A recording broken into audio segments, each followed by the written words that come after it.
पिछली वीडियो में मैंने प्रश्न पूछा था कि विटामिन्स की कितनी श्रेणियां होती हैं। ये प्रश्न इसलिए पूछा था क्योंकि जितने भी कंपटीशन होते हैं उसमें उनमें सामान्य ज्ञान के साथ साथ सामान्य विज्ञान के बहुत से प्रश्न पूछे जाते हैं और सामान्य विज्ञान में सबसे अधिक पूछे जाने वाले प्रश्नों में से विटामिन्स के बारे में होते हैं। और पहला ही जो सबसे महत्वपूर्ण प्रश्न है वो है कि विटामिन्स की कितनी श्रेणियां होती हैं। तो इसका उत्तर थोड़ी देर में मिलेगा। पहले मैं ज़रा सा विटामिन्स के बारे में बता देता हूँ।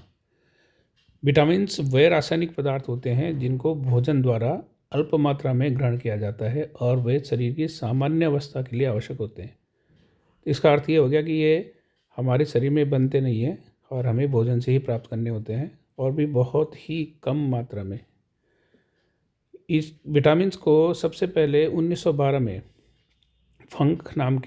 कैसमेर फंक नाम के एक वैज्ञानिक थे, पोलैंड के थे। उन्होंने खोजा था और इन्हें एंटी बेरी फैक्टर नाम दिया था क्योंकि एक रोग होता है बेरी, तो उसमें ये काम आते हैं। इसके बारे में बाद में पढ़ेंगे भी। आवश्यक विटामिनों की संख्या जो मनुष्य के लिए है वो 13 होती हैं और कौन कौन से होते हैं वो बाद में बात करेंगे। और ये प्लांट्स और एनिमल्स यानी पादपों से भी और जंतुओं से भी प्राप्त होते हैं, अर्थात हमें दोनों से भोजन में जंतु और वनस्पतियों से हमें इनको प्राप्त करना होता है। केवल वनस्पतियों से या केवल जंतुओं से प्राप्त नहीं होते। मनुष्य के केस में केवल मनुष्यों की बात हो रही है, किसी और की नहीं। अब मैं प्रश्न पर आता हूँ। विटामिन्स की 2 श्रेणियाँ रखी गई हैं उनकी घुलनशीलता के आधार पर। पहले जो वसा में घुलनशील होते हैं यानी फैट सोल्यूबल विटामिन्स कहते हैं उनको, और दूसरे जो जल में यानी वाटर सोल्यूबल होते हैं यानी वो जल में घुल जाते हैं आराम से। तो जो पहले प्रकार के हैं फैट सोल्यूबल विटामिन्स ए, डी, ई और के, और जो जल में घुलते हैं वो बी और सी। यहाँ पर याद रखने का एक तरीका है, जो विटामिन सी होता है वो नींबू में पाया जाता है मुख्य रूप से, और भी हैं लेकिन नींबू याद रखने के लिए मैं बता रहा हूँ। तो नींबू को आप आसानी से पानी में घोल सकते हैं, नींबू पानी पीते हैं हम लोग। तो इसका अर्थ हो गया याद करने के लिए ये तरीका कि विटामिन सी पानी में घुलनशील है, और सी से पहले बी आता है तो बी और सी एक साथ हैं ये, तो इसलिए ये पानी में घुलनशील होते हैं। तो ये सबसे महत्वपूर्ण प्रश्न बनता है जो हमारे कम्पिटिटिव एग्ज़ाम्स होते हैं, चाहे वो छोटे लेवल को हों चाहे बड़े लेवल को हों। तो बी और सी जो है ये जल में घुलनशील होते हैं और ए, डी, ई के ये वसा में घुलनशील होते हैं।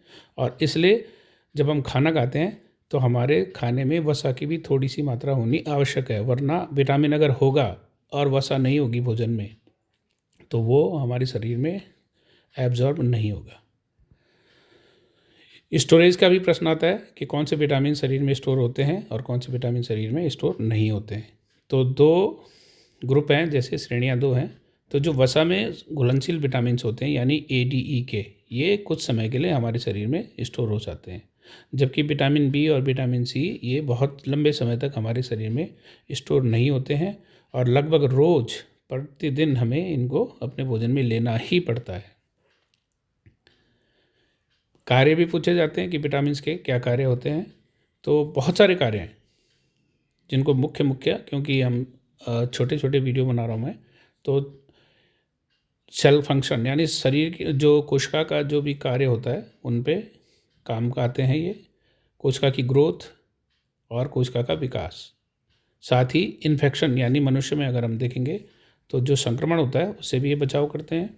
घाव जो वुंड्स होते हैं उनको भरने में मदद करते हैं, हड्डियों को मजबूत बनाते हैं, सबको पता है विटामिन डी के बारे में, और हार्मोन्स का भी नियंत्रण करते हैं। इसके अलावा बहुत सारे काम करते हैं विटामिन्स, लेकिन वो स्पेसिफिक हो जाएगा, सामान्य नहीं रहेगा। तो इसमें यहाँ पर केवल सामान्य बात कर रहा हूँ।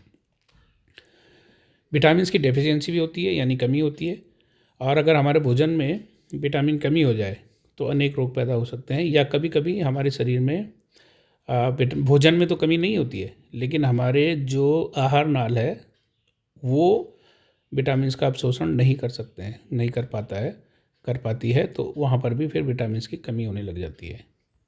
साथ ही अगर कुछ विटामिन्स को हम ज़रूरत से ज़्यादा लेते हैं तो वो जहर या विषैले पदार्थ के रूप में कार्य करने लग जाते हैं और हमारे शरीर पर नुकसान पहुंचाते हैं। तो हमें जब विटामिन्स लेने होते हैं तो वो किस प्रकार से लेंगे, कितना लेंगे, ये सब बातें आने वाली वीडियो में बताऊंगा। आज के लिए इतना ही।